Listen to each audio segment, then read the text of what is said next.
So welcome, everybody. I'm Rita McGrath, professor at Columbia Business School, and my guest this week is Marissa King, who is a professor at Yale, one of my favorite places, and her work examines social networks and their effects on larger issues in society. She's got a popular book out, which we'll talk about in just a sec, but her academic work is really looking at things like how networks affect things like opioid use and how they affect designs of social systems in general. So I think you'll find it really, really super interesting. So Marissa, welcome. It's great to be with you. So let me start off with just how did you get to be interested in social networks? What was the path that you took that got you so interested in that topic? Yeah, one of the transformative moments in my career was really actually as an undergraduate, I had no idea what I wanted to do with my life. But I had stumbled into a class on social movements. And as part of that class, we were assigned to go and observe a protest. And it just, by happenstance, and now I'm also dating myself. But at the same time, the WTO protest was happening in Seattle, which was just a massive, massive protest. And when I went there, I was amazed by this feeling of just collective transformation. There was people from all walks of life. So you had environmentalists with huge butterflies. You had union trade workers marching for workers' rights. You had people really all across the spectrum with different interests coming together for collective transformation. And that possibility of what could happen when we as individuals with really different interests and really different backgrounds come together to create large-scale social change really catalyze this interest in networks. And I think that what's powerful about networks is they allow us to understand what happens at a large-scale social level, but also how we can bring about transformation in our own personal lives. That is fascinating. I remember those protests. A little later in the season, we'll be talking to the author of a book on social change. And one of the things she points out is the absolute criticality of on the ground organizing, mobilizing people at barbecues, at parks, at, social, really creating these dense social ties on the ground. And one of her examples is the failure so far of the gun control movement. And she said, the people that are advocating for stricter gun laws tend to focus on policy, and they tend to focus on legislative action, and they're not really doing grassroots work, which I thought was absolutely fascinating.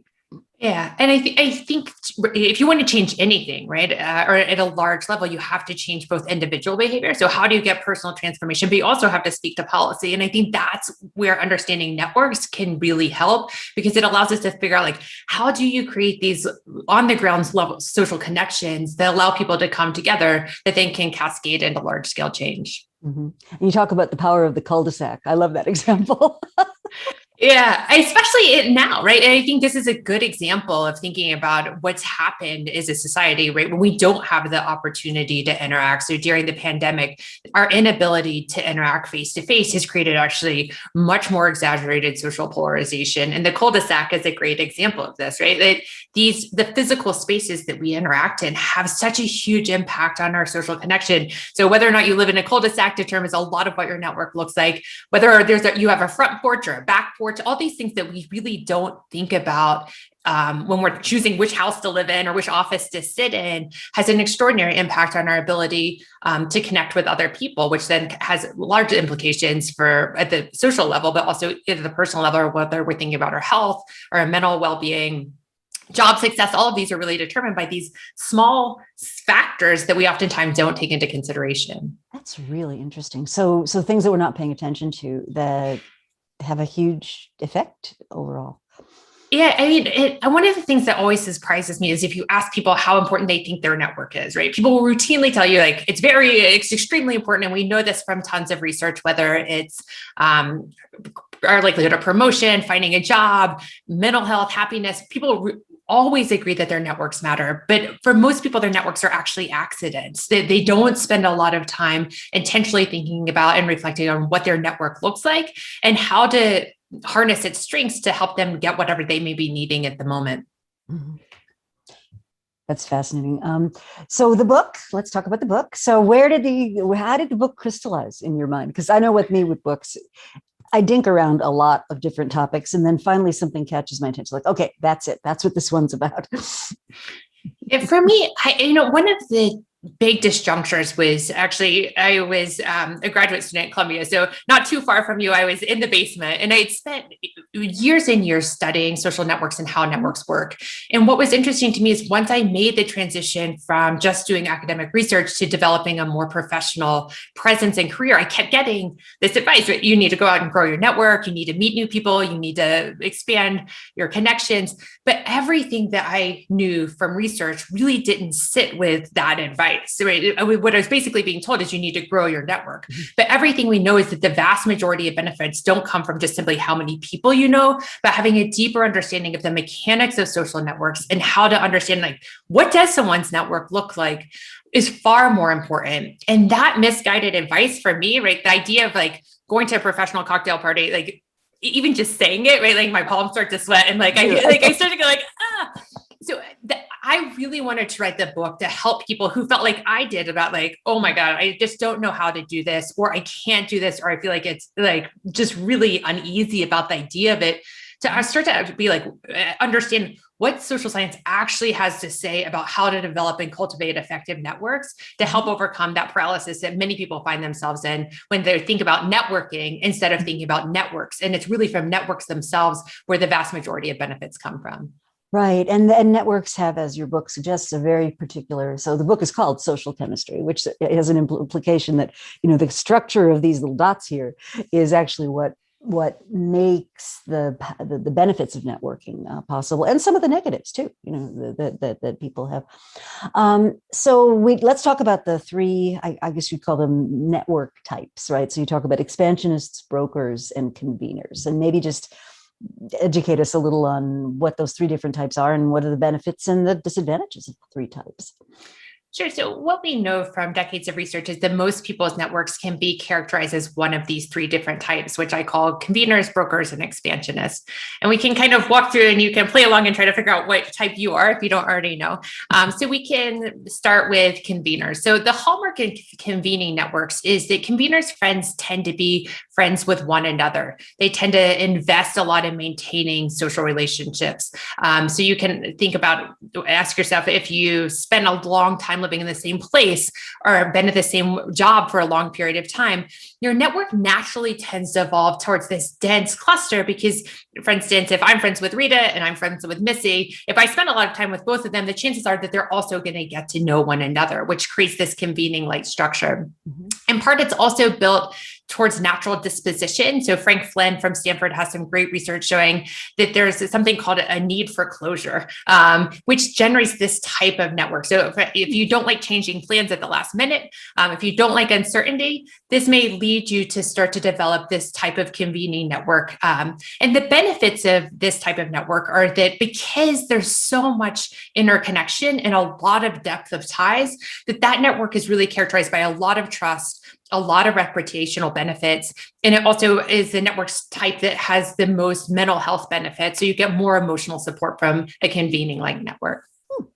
And so my colleague, Paul Ingram, who studies networks, at Columbia, he talks a lot about this kind of network as an execution network where, brilliant for getting things done. You can finish each other's sentences. You don't have to spend a lot of time explaining yourself.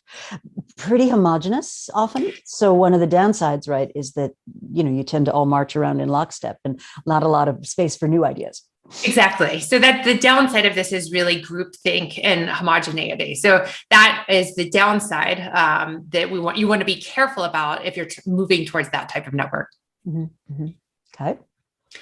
And the second type of network, which doesn't have this fallback of groupthink, and in many ways its strength comes from just the opposite, is a brokerage type network.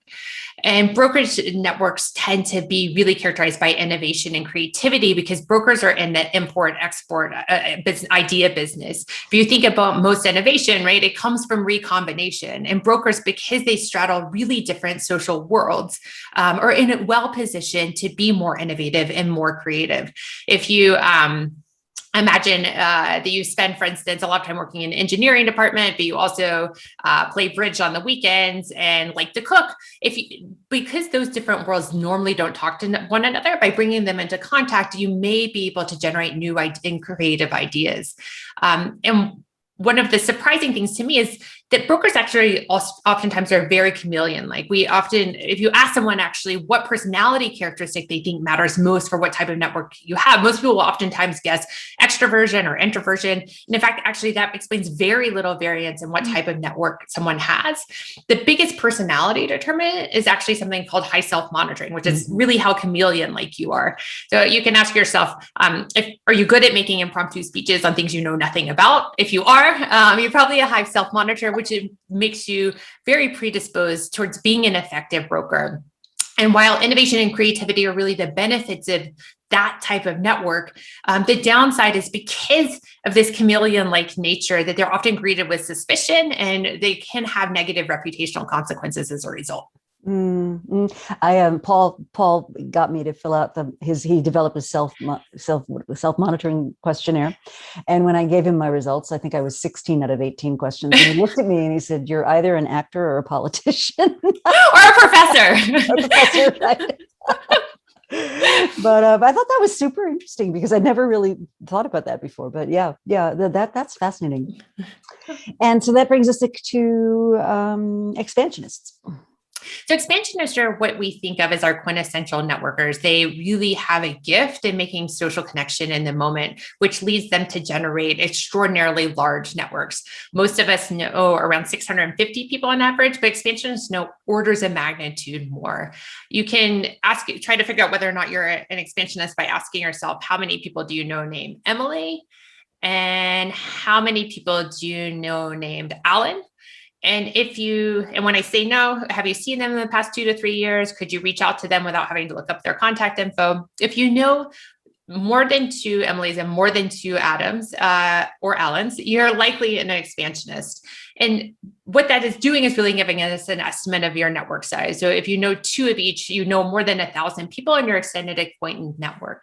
And the benefits of this are you have a lot of power, you have a lot of influence, a lot of visibility. But the downside, surprisingly, is actually the expansionists are oftentimes quite lonely because we're all essentially making a trade-off between investing in a smaller set of relationships but having deeper connections, or knowing many, many people, but having a much thinner connection, which actually generates loneliness. So surprisingly, this very large network actually predisposes people to loneliness. Yeah, and you mentioned Vernon Jordan as an example of someone who does that, and I love this is a story that the book opens with, which is Jordan gets hired for a job, and then turns out he's Black, and gets told, "Well, no, the job isn't for you," and then turns out a chauffeuring role into one of the most influential careers that many of us could even think of, both in civil rights and in business.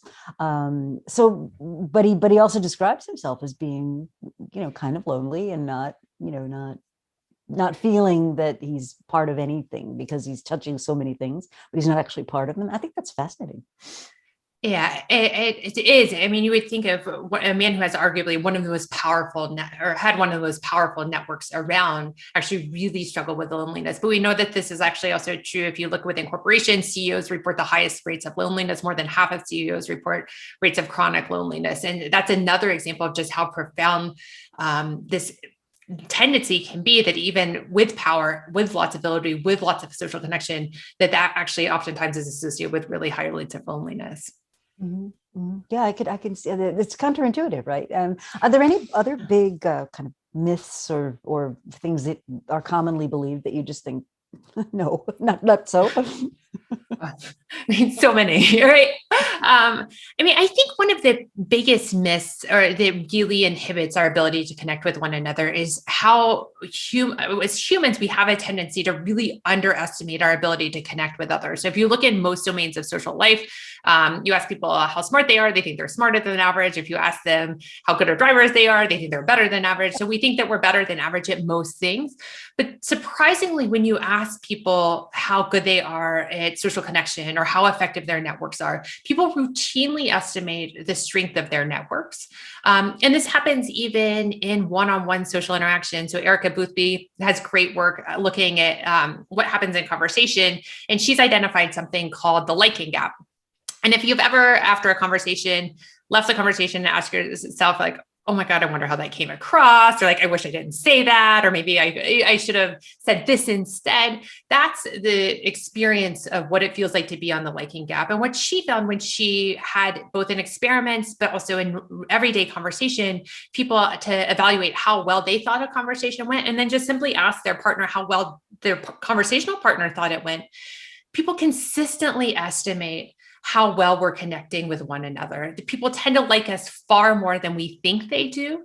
And understanding that, and also realizing that there's extraordinary strength in your existing network, I think it's a far easier place to start, because one of the things that actually impairs our ability to really connect is a lack of self-confidence, because that lack of self-confidence makes us much more concerned about our self-presentation and focus on ourselves rather than the other person, which impedes our ability to really connect with one another. So you're more likable than you think, I would say, is one of the other myths that I think is important to overcome. Well, and that connects with Cialdini's work on influence, right? You know, where liking is seen as one of the most powerful ways you can influence other people if they think you like them. And you know, that's really interesting, because maybe if we have a predisposition to not think people like us, and you go out of your way to say, oh, I love that shirt, the blues kind of match, this is amazing, great plant in the background, whatever it is, if you really go out of your way to do that, that might be a counterweight. And I think maybe people don't think enough about that. That's really interesting. I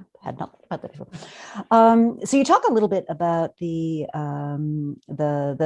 power of this sort of mutual regard in, Google's Project Aristotle, of course, Amy Edmondson's work on psychological safety, and how important that is. And I have just, in the last 2 days, I've read about 15 articles on how critical that is and how its absence can be, really deleterious.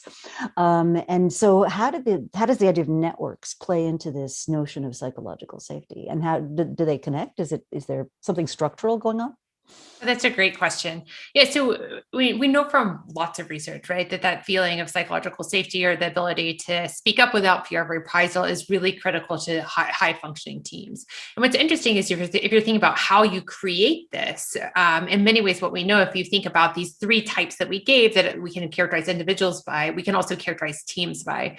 And so psychological safety is much likely to be higher in these more convening like structures. And so if you're thinking about creating or devising a team, one of the things you can keep in mind is, like, how can you actually start to create those structures? One way to do that quite effectively is actually figuring out who on your team, what's the existing networks of team members that are bringing to the table. So if you can identify conveners and essentially seed a team with conveners, just because their tendency and their psychological predisposition to feel safer in these type of networks is going to lead them to build more convening like structures.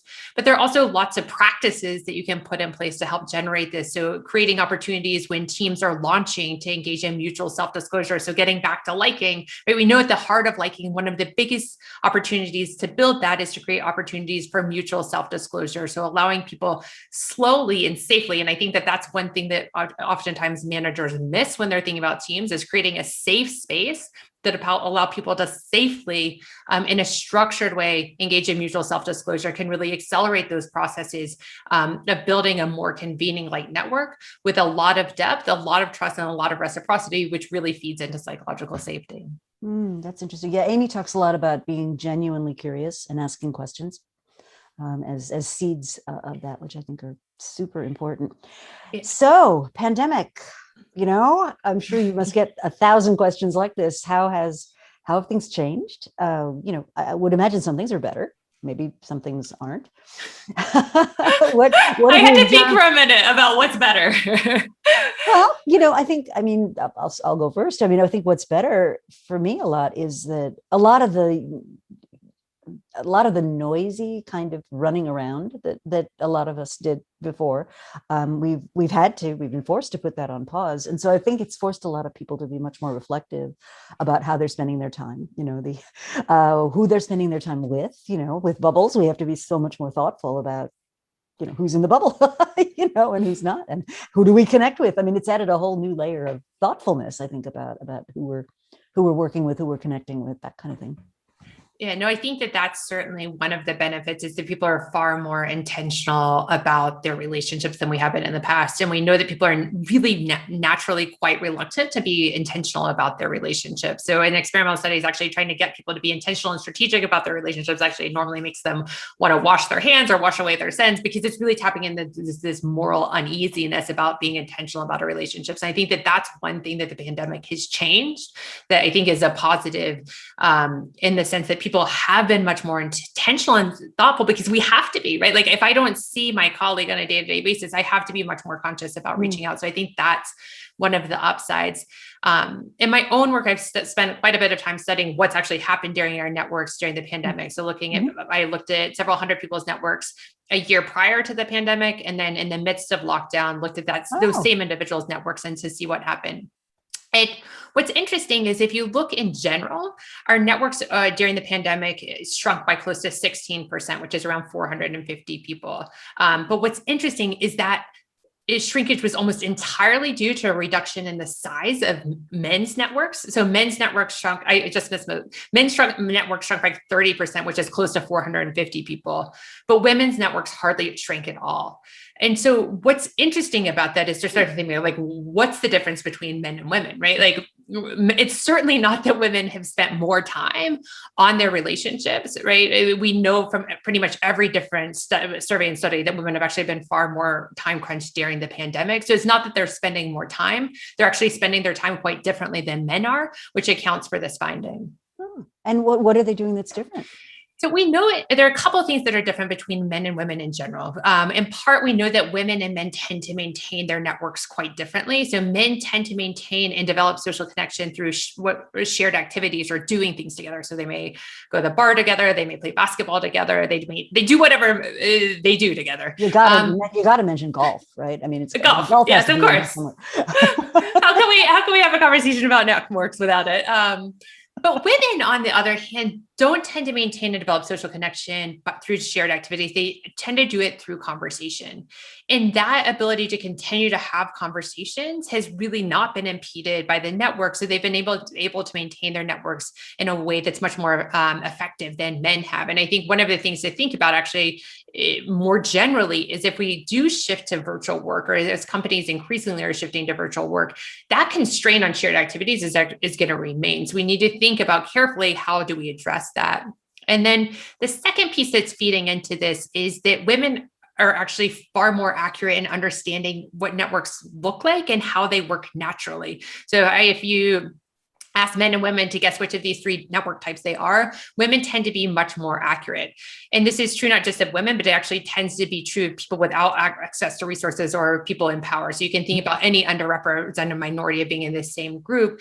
Because they don't normally have access to power, they have to be much more conscientious and empathetic, which allows them to get buy-in. And that explains their network accuracy. And so that ability to be accurate in the understanding of one's network has been really important during the pandemic, because that's the sort of the cliched saying, out of sight, out of mind, is absolutely true. So understanding the true strength of your network and its true reach allows you to more effectively maintain it.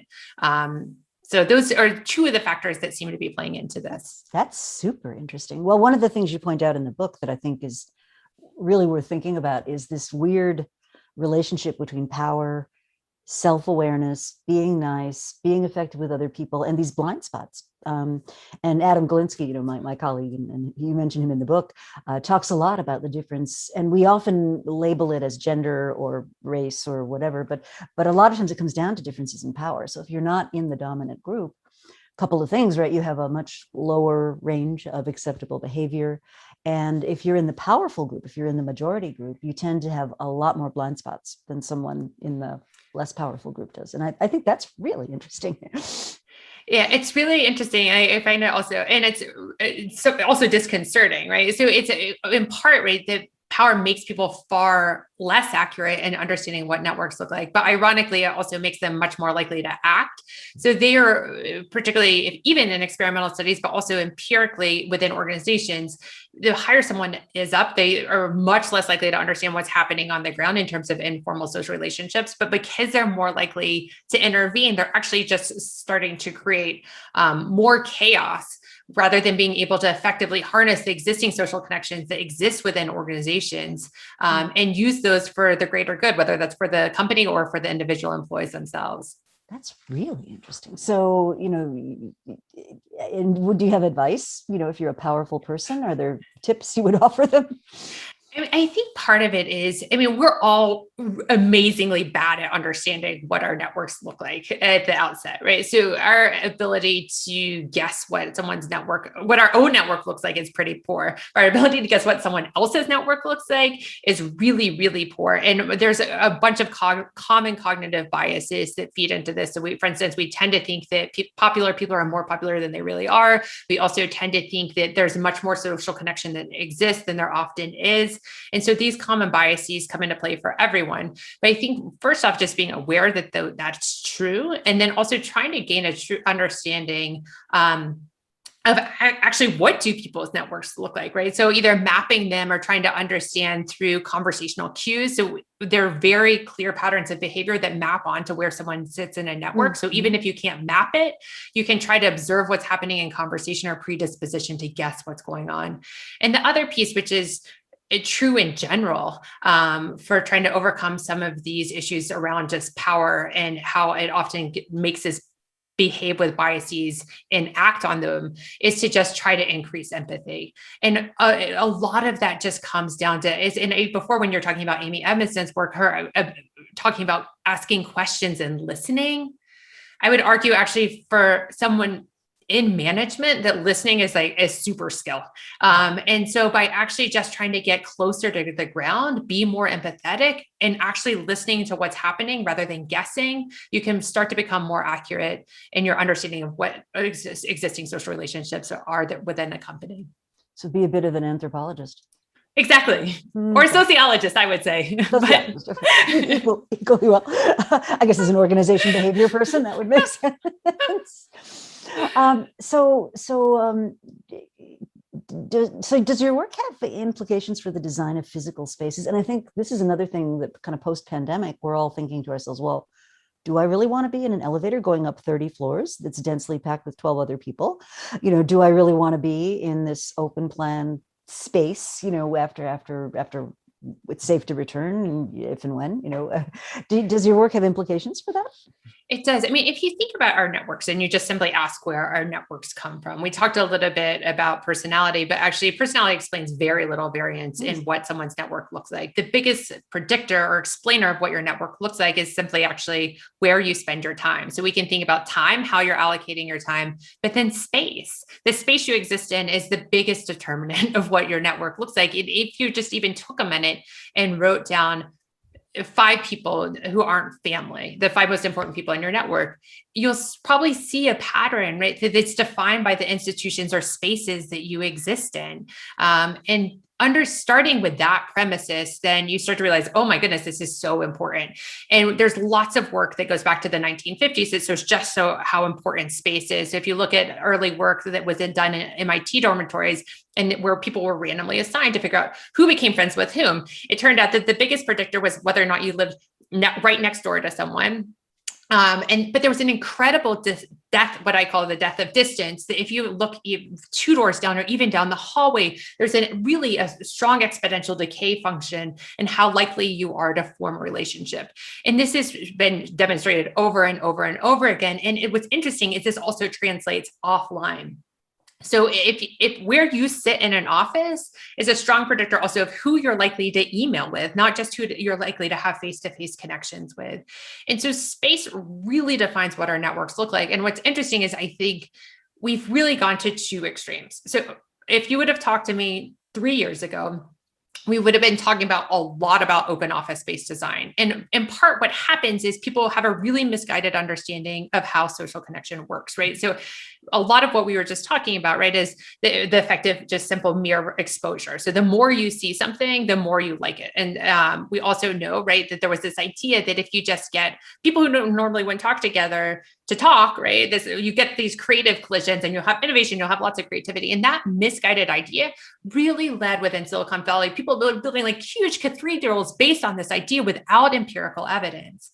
Mm-hmm. And now we've shifted to the exact opposite, I would argue, that everyone's like, oh, we're working just fine completely remotely. Why don't we stay without any structured physical space? And that swing between those two ideas, I think, represents just how little we pay attention to how much space matters. And I think the challenge is going to be how we're going to navigate and find that sweet spot in the middle. Mm. So, Google very famously engineers its cafeterias and its eating spaces and all that kind of thing so that people literally bump into each other. And does that not contribute, or not as much as people think? There's a fairly nonlinear function, right? So the idea that more interaction is better is true up until a certain point, but and that idea is also encapsulated where we started the discussion in many ways, right? Like the idea that just more is better. Mm-hmm. But with networks, that's not necessarily true. Like we've talked about the complexity of different types of networks have different benefits. So as you were talking about convening like networks, right? That's where action happens. That's where things get done. But that doesn't happen just by randomly bumping into 100 people over the course of the day. You need to develop more enduring, richer relationships that have these principles like psychological safety that come in a very different form. And so being attentive to those differences, right? That it's not just more is better, but that there's a sweet spot. And I think the other piece that's been really another silver lining of the pandemic is I think we've come to realize just how much heterogeneity and preferences there are for different types of social interaction. Some people have really struggled during the pandemic. They love one-on-one coffee chats with random people online. The idea of doing that makes me like my skin crawl. Like I have realized just how much I actually need protected time and space. And I'm not alone in this, right? And so I think that is whether you're trying to design an organization or just try to design your own social life, recognizing that people have very different social needs in meeting those rather than just thinking more and better is going to be, I think, an opportunity moving forward. That's really interesting. Now, people, though, you did say there is overlap in the types of networks that you build and the types of preference that you have. So you could have part of your life where you're a broker and part of your life where you're more of a convener. Did I get that right? Yeah. And they change this over the course of our life also, right? So it's not that you have necessarily one fixed type of network, but it can change over time. It certainly changes over situations. We know, for instance, that our networks tend to be largest when we're 25, and it's pretty much like falling off a network cliff. So you're much more likely to be an expansionist early on. Effectively transitioning across these types is actually associated with key career outcomes. So it's much more effective to be a broker mid-career and then shift to more convening like structure at the end of one's career. So there's fluidity and there's a possibility for changes, but like we've all actually become more convening, like also during the pandemic. So being aware that it's possible, right? There's fluidity and there's a possibility to change. Our networks aren't fixed, which is really important because if we couldn't change them, it wouldn't be talking about them would be less important, I would argue. Yeah. So let's talk a little bit about diversity because my late colleague Kathleen Phillips did some fascinating work looking at, part of the problem with real life is you never know what created an outcome. That's one of the great frustrations of all social science research, which is you can do horrible, awful, terrible things and have a great outcome. And you can do everything right in your travel business in December of 2019, and the outcome's not good.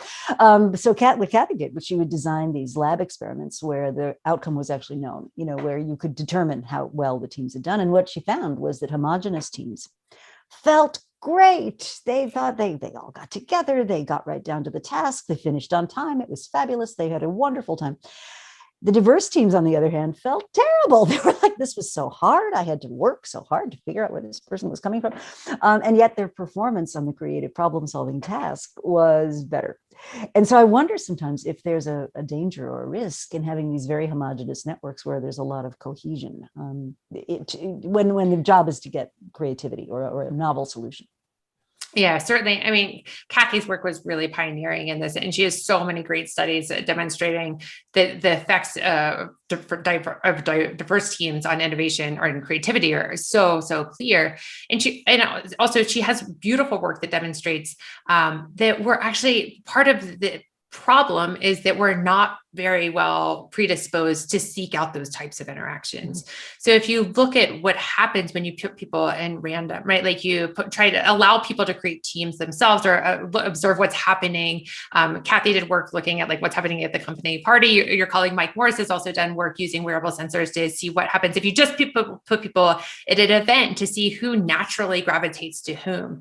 What happens is that we naturally gravitate to people who look like us, right? Like first off, we will gravitate to someone we already know. But if that's not a possibility, then we tend to turn to people who look like us based on socio-demographic characteristics. And in part, this is just because it's comfortable and it feels safe. So that sense of we're seeking out safety and comfort, which is what happens in homogenous teams, right? It feels like, oh, this is familiar, this is comfortable. That leads us naturally to form networks that are really, really homogenous. So if you look at surveys of Americans, 3/4 of people who are white will report that they have no non-white friends. And so we naturally tend to build homogenous networks unless we're put in situations or we're really intentional about creating diverse networks.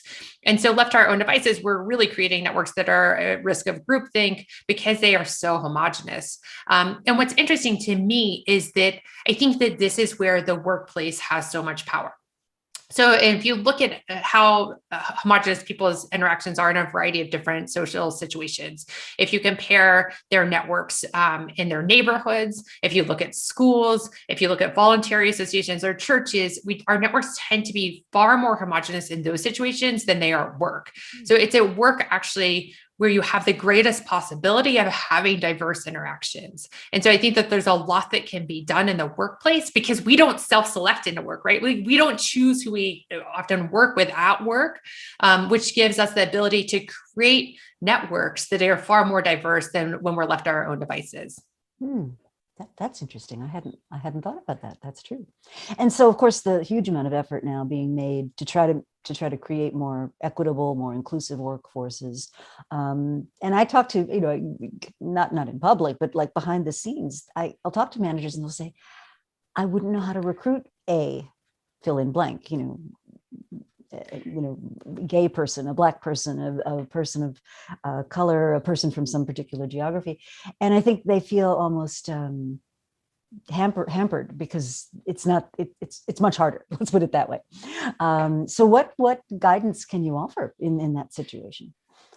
Yeah, so we know, so it's like, I'm like, where to start with this? So, because it's a multi-layer problem. So if you think about, let's start at the beginning, like how do most people get their jobs? The vast majority of people get their jobs through their informal networks. What happens? Mark Granovetter. Exactly, right? Like, let's go back like to the very beginning, right? So most people get their jobs through networks. What happens though, is if you look at network-based recruiting, I'll take one step back.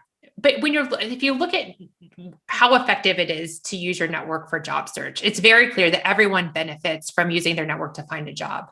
But interesting research that was done by Diva Pager and David Padula compared how effective it is for a white person versus a person of color to use their network to get a job.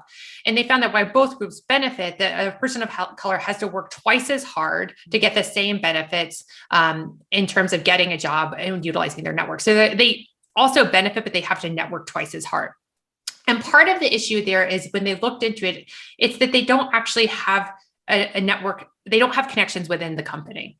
So their network, they can find out about a job, but when it comes to the point of actually landing the job and converting the interview into an offer, their networks within companies are just not as strong because this is the exact problem at the outset, right? That there's a lack of representation within organizations at the outset.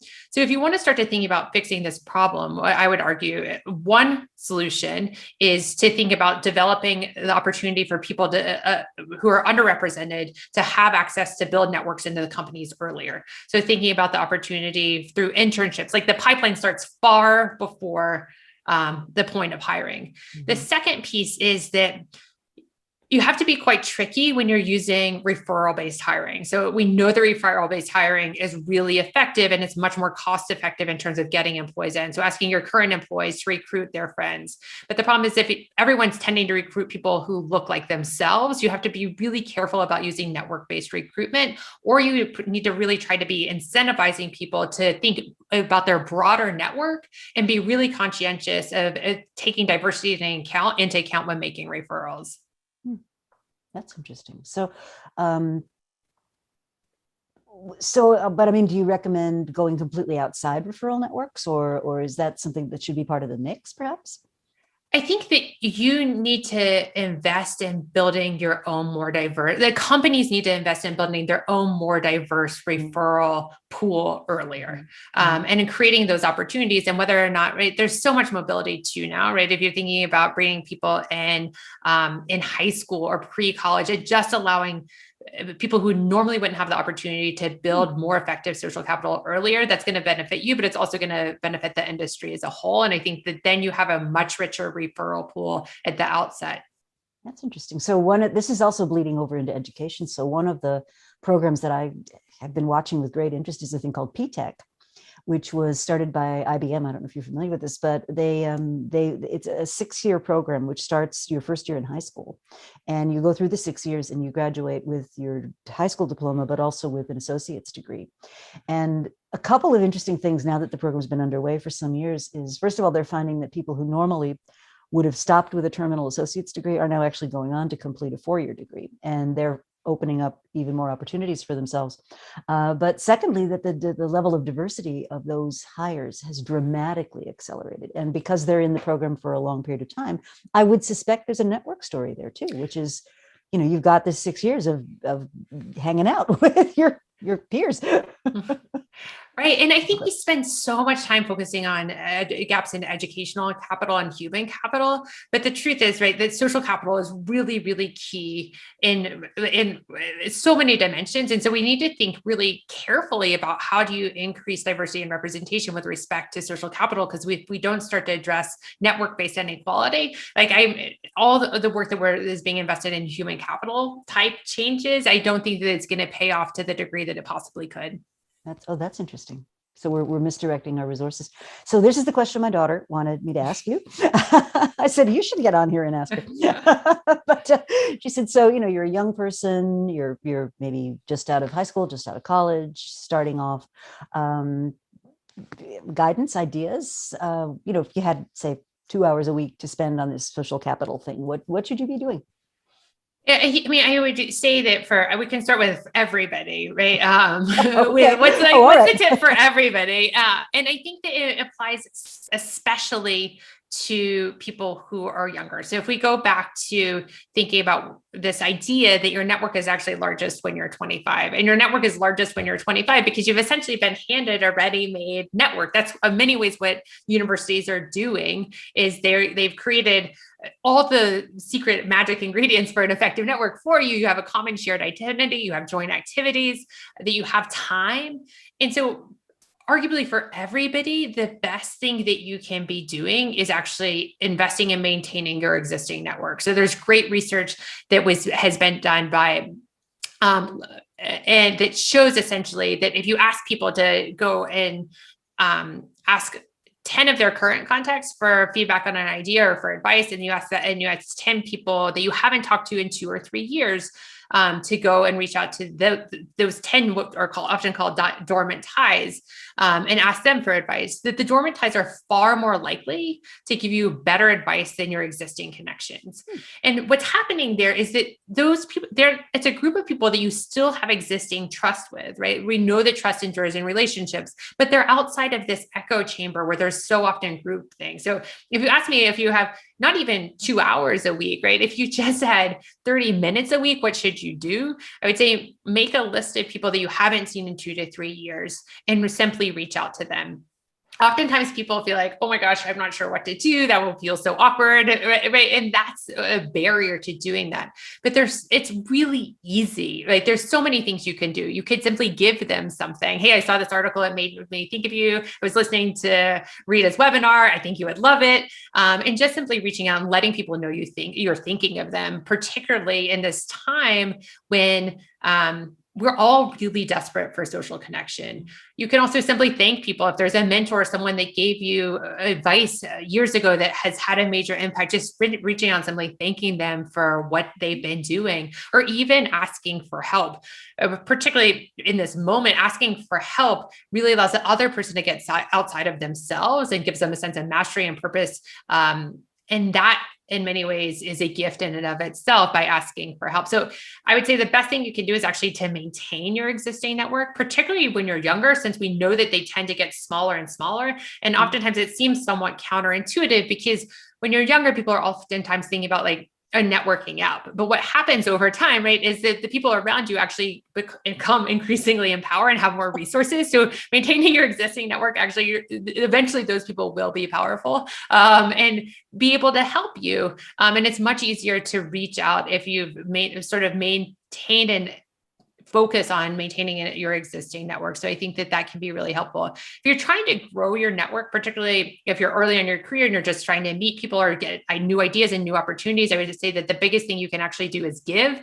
And in that respect, I would think about like, is there a way somewhere that you can volunteer your time? Can you offer to set up meetings, or can you just trying to be of service and giving? And we know that really that's where the heart of lies at the heart of human interaction is reciprocity. So by investing and giving to another, you're starting to lay the foundation for developing a really valuable, mutually beneficial relationship. That's interesting. It's also interesting how your comment about pipeline is so well taken, because if you don't have exposure to diverse people growing up, as a young person, you have to be much more intentional about it down the road if you want to do that. I am reminded of a fantastic experience I had. So I got a wonderful note from a young woman who was going to Halt International Business School, and her professor apparently likes my work, and she thought, nothing ventured, nothing gained, right? So she writes me a note and says she'd like to be a summer intern, but there's just one hitch: she's going to be in Italy over the summer. And I thought, this is awesome, because I've never been able to have a summer intern because I'm very seldom in the office. And, the sort of classic trope of interns is they have to be in the office. I was like, oh my God, here's an intern volunteering to be remote. And she's still working with me. We've had a great relationship. But it took that initial kind of reaching out to say, I'm willing to help out. And this is the constraint. But I thought that was such an interesting example of, and now, she's now got my whole network, right? A very interesting story. That's a great example. There's so many pieces of that are so rich. I mean, I think the first piece, right, is like, just ask. One of my favorite examples, I have a colleague, Zoe Chance, and she will start, she often focuses on influence, and she'll start by like holding up a $20 bill in a session. And she'll say like, who wants this $20 bill? And it's amazing how often people will start to tell stories. They'll go through every roundabout thing without just simply like saying like, hey, can I have the $20? And we really underestimate how often people want to help us, right? And so that underestimation often leads us simply just not to ask, but just simply reaching out and asking. You never know what's going to happen. And in many ways, particularly if you're asking and reaching out with the idea of like, here's something that I can do to help you, that really shifts the focus. And as you said, Rita, like she now has your whole network. And that's oftentimes is that you can think about finding like, who's a network partner. And by investing in those relationships and building it, that social capital is multiplicative. And that's one of the things that's so powerful about networks is that the more you invest, you get back magnitudes of order more. That's super interesting. So you mentioned college campuses being perfect for the creation of networks. And we've had a couple of questions about things like the design of cities, the design of neighborhoods. Are there public policy angles to this we should be thinking more about? Oh my goodness. I mean, so I started out, right, in part social movements, right? Right. I studied social movements. And then in part, I came to this because I've spent the last 15 years documenting the cumulative failures of what the negative consequences are of a lack of social connection. So I've spent a lot of time first looking at mental health medication use and mental health issues, and then subsequently shifted into looking at substance abuse disorders. And what is common across all of those is actually that there is just simply a lack of social connection. If you ask people, for instance, what's the opposite of addiction, they'll tell you oftentimes that it's social connection. And this was an issue that was already starting to get some attention prior to the pandemic. So for instance, in London, now they have a minister of loneliness, and people are starting to become aware of just how problematic this lack of social connection is at a large scale social level. And I think that the pandemic has really accelerated that and brought more attention to it. And I think we've already started to see some of the bellwethers of the lack of social connection and the long-term consequences that we're likely to face moving forward. So if you look at, for instance, rates of overdoses have risen precipitously during the pandemic, and you're starting to see all sorts of leading indicators of severe mental health issues, which is that's the most extreme piece of this. But underlying that, there are people who are struggling, but just not quite reaching that level. And so I think one of the things that we're at a public policy level that we're going to need to be really attentive to is, what are we going to do about this lack of social connection? And how do we start to address it? And part of that, it starts with just thinking about how we can start to come together again. And I think that there's a place in public policy for sure, but there's also within the workplace or our own individual lives, a responsibility of starting to think about how do we continue the conversations that have actually become much more normalized during the pandemic. So if I would have asked, 2 years ago, how are you doing? The range of responses that I feel like people were given permission to say was much smaller. So now I feel like if I could tell you, how are you doing? Be like, oh, I'm having a really hard time. I'm feeling just really disconnected. That would not come across the way it did a few years ago. And so I think that more attention to how we can start to be much more open about issues around lack of social connection and the mental health implications is going to be really important. And those conversations have started to happen within organizations. I hope we can continue that. More organizations are being much more attentive to how do we start to address chronic stress and mental health. So I hope that will continue. But there's certainly a level of public policy that can play into that. And even as individuals, simply asking people and checking on people to see how are they really doing and giving them the space to answer, I think is going to be really critical for addressing these issues that were a problem before, but I think are going to persist and be a much longer term problem if we don't address them effectively. So if you're, a head of HR or a corporate leader or something, are there some structural things you should be trying to accomplish if and when we return to some kind of physical workspace? I think it is the first place is to actually just acknowledge what's happened and what people have been through. And so if thinking about marking the transition back to the office in a way that signals and gives the importance of what just happened that it deserves.